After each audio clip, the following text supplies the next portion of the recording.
media ethics at work. And so the first chapter talks about tools for decision making, and basically the ethics that you have inside, or the ethics that you work with, into facing the dilemmas that you'll face in the future. So it talks about philosophies and the ethics in the very beginning. The philosophies can be broken down into 3 groups. What is being, what is knowing, and how you should act. Those are the 3.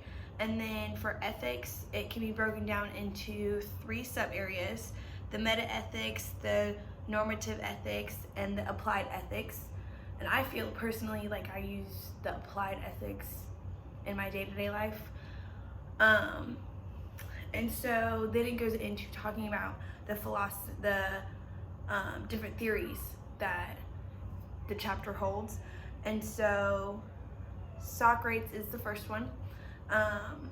He taught Plato because that was his student.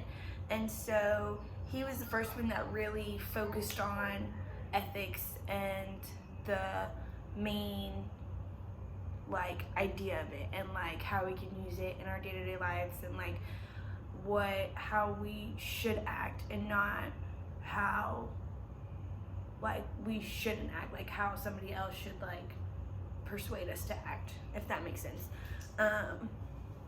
And so then it goes into talking about Plato and how he basically helped go out and spread the word, and basically help go into more about how Socrates' philosophies were.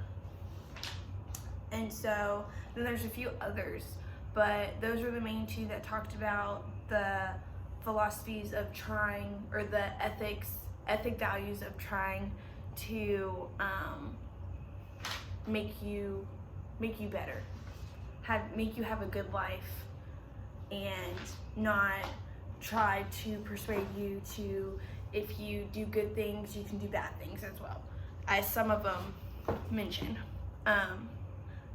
But what I really learned from the chapter is that you have to always know what right and wrong is. And that is a big, big thing, especially in life, especially in work, because you can write a story for somebody and you can have a very good source on them or a very bad source on them, and they can have good quotes and bad quotes, and you don't want to bash them if it's gonna hurt your reputation or make you a bad person or bring you down.